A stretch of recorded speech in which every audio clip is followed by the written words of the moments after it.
जितने युवा हैं वो पिछड़े ही जा रहे हैं।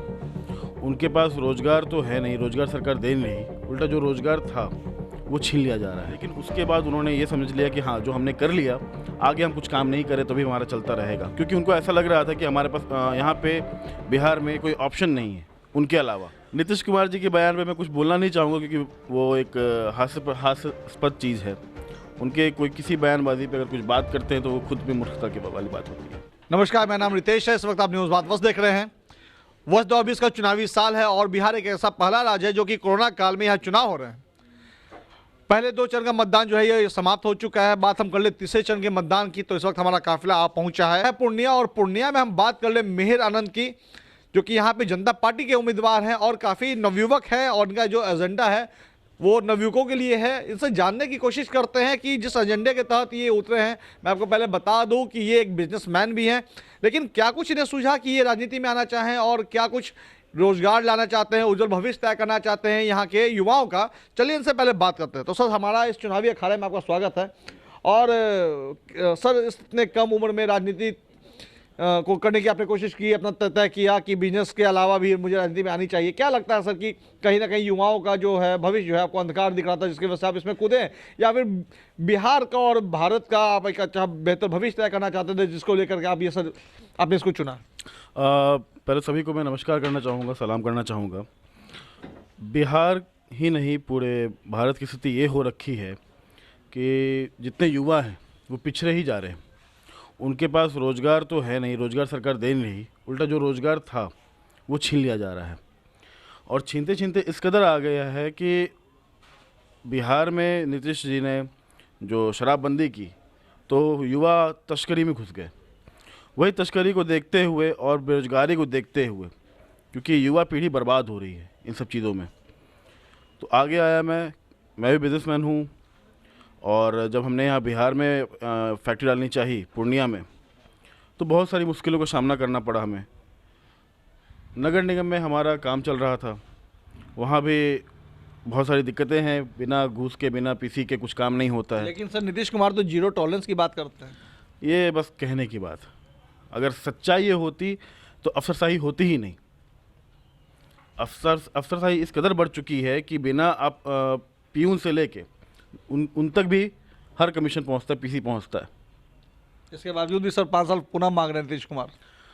15 साल हमने देख लिया। हाँ, बेशक उन्होंने 5 साल जो काम किया वो काबिल तारीफ़ थी, लेकिन उसके बाद उन्होंने ये समझ लिया कि हाँ, जो हमने कर लिया, आगे हम कुछ काम नहीं करें तो भी हमारा चलता रहेगा, क्योंकि उनको ऐसा लग रहा था कि हमारे पास यहाँ पे बिहार में कोई ऑप्शन नहीं है उनके अलावा। ये जिस चीज़ के वो भ्रम में है, और वो भ्रम इनका इस बार टूट जाएगा। और जहाँ तक बात है, मैं बताना चाहूँगा, जनता पार्टी से मैं उम्मीदवार हूँ। और जनता पार्टी वो पार्टी है जिसने 1974 की लड़ाई लड़ी थी। जेपी आंदोलन का आप लोगों ने नाम सुना होगा। और एक साथ बंगाल से लेकर दिल्ली तक सभी को खदेड़ दिया था। इंदिरा गांधी उस समय तानाशाही कर रही थी, आज जैसे कि नरेंद्र मोदी तानाशाही कर रहे हैं। कहीं ना कहीं सर, आप जब चुनाव का रणनीति तय कर रहे थे तो क्या लगा था कि पूर्णिया विधानसभा का बेहतर भविष्य आपने सोचा होगा कि कैसे यहाँ पे बेहतर अच्छा किया जा सकता है, जनता का बेहतर भविष्य कैसे तय किया जाता है? जब आप जनसभा के अभियान के दौरान जब जनता के बीच गए थे सर, तो प्रमुख जो समस्याएं जनता के द्वारा बताई गई, क्या लगा कि जनता कितनी प्रमुख समस्या से जूझी, जिसका समाधान करना काफ़ी जरूरी है? सर, समस्याएं बहुत ही प्रमुख हैं, वो सभी को पता है। पहली है शिक्षा, दूसरा है रोजगार, और तीसरा है जो अहम है वो है स्वास्थ्य। बिहार में पूर्णिया विधानसभा में हमारा ही यहाँ निवास भी यहीं पे है हमारा। और जब जैसे हम जनसंपर्क कर रहे थे तो सभी युवा जनता नाखुश हैं। अभी जो प्रेजेंट टाइम पे भी जो एमएलए हैं यहाँ से, वो जीतने के बाद दोबारा कभी मुड़ के उनके पास देखने तक नहीं गए, ना ही आगे का कुछ रोड मैप उनका है कि हाँ कैसे वो डेवलप करेंगे पूर्णिया को। उनकी बात छोड़ देते हैं, जिनको बहुत ही वोट के साथ जनता ने दूसरे पैदान पर रखा, वो भी पलट के नहीं गई। तो इस चीज़ से जनता आक्रोशित है, युवा बेचैन है कि आगे हम क्या करेंगे, फिर हम भी बाहर जाके पढ़ाई करेंगे और रोज़गार पाएंगे। और जैसे ही अभी लॉकडाउन आपने देखा कि लॉकडाउन होने के बाद जितने बिहार से बाहर गए युवा साथी हमारे पढ़ने के लिए, जॉब के लिए, या फिर जो मज़दूर भाई हैं वहाँ नौकरी तलाशने गए थे, नौकरी कर रहे थे, सभी वापस आए और उनको तभी बॉर्डर पे ही रोका गया। उनके साथ बहुत बदतमीज़ी हुई, जो कि सिर्फ बिहार सरकार ने की। बाकी और सरकार ने तो सुविधा मुहैया कराई कि कैसे उनके लोग उनके स्टेट वापस आ जाए। लेकिन ये संवेदनहीन सरकार जो है, ये बिना सोचे समझे, बिना प्लानिंग किए, बिना अपनों से लगाव के ये उनको बोलती है प्रवासी मजदूर। प्रवासी मजदूर क्या होते हैं, प्रवासी लोग क्या होते हैं, प्रवासी युवा क्या होते हैं? हिंदुस्तान एक है, बिहार है, उसमें एक राज्य है। पूरे हिंदुस्तान में आदमी कहीं भी जा सकता है काम करने के लिए, लेकिन जब आप अपने घर पे ही रोजगार अच्छी नहीं कीजिएगा, शिक्षा अच्छी नहीं कीजिएगा, तो ऑब्वियस सी बात है लोग बाहर जाएंगे। मैं भी गया था। सर, नीतीश कुमार कहते हैं कि बिहार इंटरलॉक स्टेट है, क्या इस पर कहेंगे? नीतीश कुमार जी के बयान पे मैं कुछ बोलना नहीं चाहूँगा, क्योंकि वो एक हास्यास्पद चीज़ है। उनके कोई किसी बयानबाजी पे अगर कुछ बात करते हैं तो वो खुद में मूर्खता की वाली बात होती है। सर, आपने 3 मुख्य समस्याएं अभी गिनाएं। अगर आप जीत के साथ सदन जाते हैं तो आपके पास सर क्या ब्लूप्रिंट है इन तीनों समस्याओं का हल?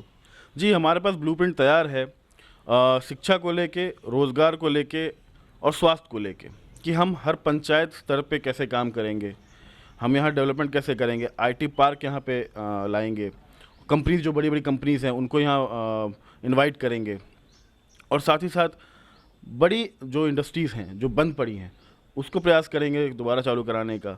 छोटी इंडस्ट्रीज़ को भी यहाँ बढ़ावा दिया जाएगा, जो कि बाहर आप देखते हैं छोटी छोटी कई इंडस्ट्रीज़ होती हैं जिसको मिला के बहुत रोज़गार उत्पन्न होता है, बहुत लोग वहाँ पे काम करते हैं। अगर आप 100 छोटी इंडस्ट्रीज़ भी लगा रहे हैं तो उससे 20,000 लोगों को नौकरी मिल रही है, वही बहुत बड़ी चीज़ है। तो वही हमने हमारा ब्लूप्रिंट है, हमने सोचा है। हमारा एक आखिरी सवाल है सर कि आप जनता के बीच में सर क्या मैसेज देना चाहेंगे चुनाव को लेकर के, क्योंकि महज 102 दिन में यहाँ मतदान होने वाला है? मैं सिर्फ एक ही मैसेज देना चाहता हूँ जितने युवाओं को और जनता को, पूर्णिया जनता को, कि अब सिंबल पे जाना बंद करें। किसी चेहरे को देखें, उसकी सोच को देखें, उसकी विचारधारा को देखें कि क्या वो चाहते हैं, क्या वो नया लाना चाह रहे हैं, और ये सब चीज़ जाति धर्म को सबको साइड रख के, एक परे रख के, डेवलपमेंट की बात करके, डेवलपमेंट को सोच के उस पर ही चुनाव का। आपने सुना, ये थे मिहिर आनंद जो कि जनता पार्टी के यहाँ पे प्रत्याशी हैं, और इनका जो एजेंडा है, इनका जो ब्लूप्रिंट है, वो मूलभूत जो समस्याएं हैं जिससे पूर्णिया ही नहीं पूरा बिहार जूझ रहा है। और इन्होंने साफ तौर से ये बताया कि 5 साल जो शुरुआती कार्यकाल थे नीतीश कुमार के वो काफ़ी अच्छे थे, लेकिन बीते जो 10 वर्ष जो नीतीश कुमार ने जो कार्य किए हैं उनसे जनता संतुष्ट नहीं है, और बिहार में अवसर बहुत सारे हैं जिसे दिया जा सकता है। और इन्होंने साफ तौर से ये बता दिया कि नीतीश कुमार की जो वादे हैं और जिन्होंने उतने जितने गुमराह किया उन्होंने जनता को, इस बार जनता उन्हें सबक सिखलाएगी। और 10 नवंबर को जो है चुनाव का जो परिणाम आने वाला है, ये जनता बताएगी कि इस बार किसकी सरकार होगी। हालांकि जनता जो है इस बार एजेंडा बदल चुकी है, बदलाव की रणनीति तय कर रही है, और जनता ने इस बार अपने बातों से और जिस तरह से वो नीतीश कुमार का विरोध कर रहे हैं, हर जगह से ये स्पष्ट जाहिर होता है कि इस बार जनता नीतीश कुमार को नकार रही है। फिलहाल तमाम खबरों के बने रहे हमारे साथ। मैं रितेश मत को, न्यूज़ भारत पूर्णिया।